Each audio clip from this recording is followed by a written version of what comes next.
Went down 2-0 early. Toronto seems to have a lot of momentum. How just impressed were you with the resilience of the group to push back and to have pretty much all four lines involved in that pushback? Well, we've kind of had that start. We just overskated one, got behind it, and there's just so much time left on the clock. I don't think it's hard to keep your group in. Pretty veteran group of guys that you should stay in the fight and that you can. Paul, the big decision there to go with the Lundell line against Matthews' line, what went into that? Were you thinking that before the game at all, and how did you like how it materialized? Well, we've done it before. I don't think the Lundell line has looked like that in times past, but we've done it before when you get behind it just to free Barkov and Bennett a little bit. They did a really good job with it. I don't think they're a checking line. Right, I don't think they're a trading line. They're pretty responsible guys, but also switch back in overtime because the best have to go against the best, and let them decide, let the players decide. So I don't think it had much to do with the game or the outcome of it. They're a bunch of really good players on both teams. They played against each other. I don't think the matchup had really anything to do with it. We talked to Jonah after the game. He said you told him yesterday that he was going to be playing. Was that whole switch out the fourth line done by design, or was there injury or illness or something? And how did you think that fourth line looked? Oh, they were good. They were good. They looked the way they... You know what happened was in the last month of the season, we had so many guys banged up and out of the lineup that line played, and there was one night on a analytics for and against game that it was plus 11, and we haven't had a forward at that number all year. So it's also something about the man and the line, like they work so hard every single day that it just felt like we needed a bit of a style change a little bit, and they play a different style of game. But they've been good. They played really well for us in the last month and a half, like exceptionally well for us. So I've moved single players in and out, but I thought if Thomas was coming in or AJ was coming in, all three of them needed to come in. They needed to, because there's something there with the line. We've seen Carter Verhaeghe throw more hits and more bigger hits throughout the playoffs, Yeah. but for tonight, for him to have 7 hits and then ahead of Brad's goal, stay out there and win a few puck battles to lead to that goal. I mean, what have you seen from him, both like tonight and this postseason, to become a more physical player that wins those crucial puck battles? I think that he is, I can't explain it or articulate it well. There's a certain frequency that he plays at that he can get himself to at playoff time.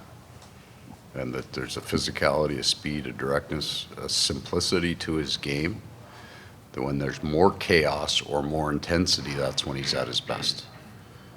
And he's not allowed to come off the ice in overtime. That's just a rule. How would you compare the experience of competing against Brad Marchand in a game like this versus coaching him? I swear less.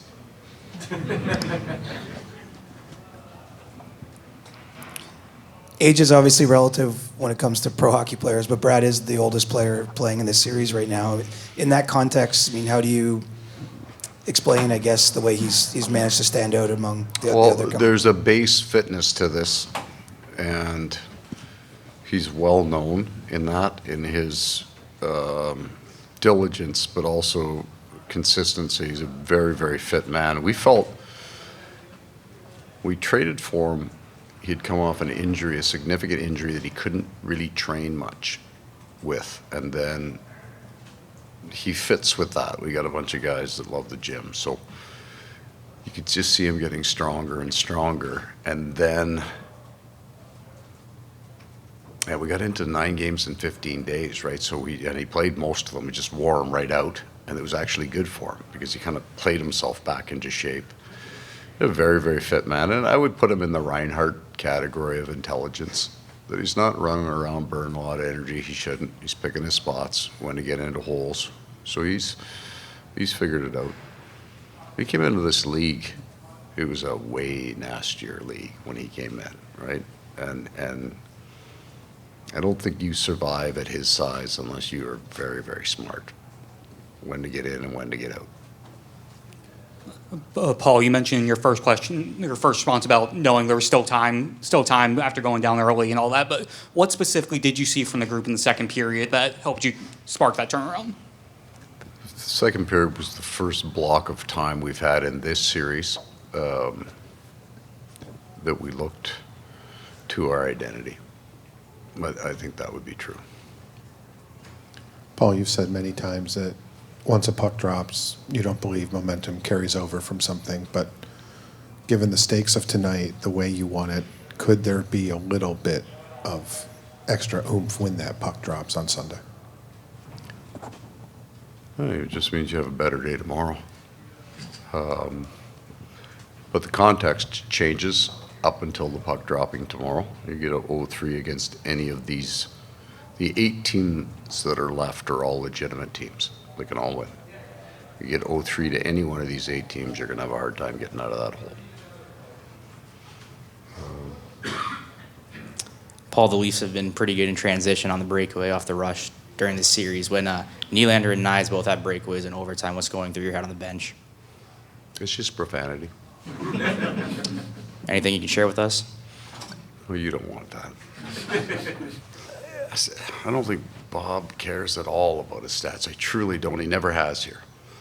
Didn't love his first game, but he's had some bad luck around his own net, right? I mean, we've had pucks bouncing all over the place, off defensemen, maybe some chromatic justice on the game winner based on what we've been doing to him in front of our net. But it doesn't faze him. It doesn't, his emotional level stays intense, but always in control and composed. So it doesn't surprise us when he does that.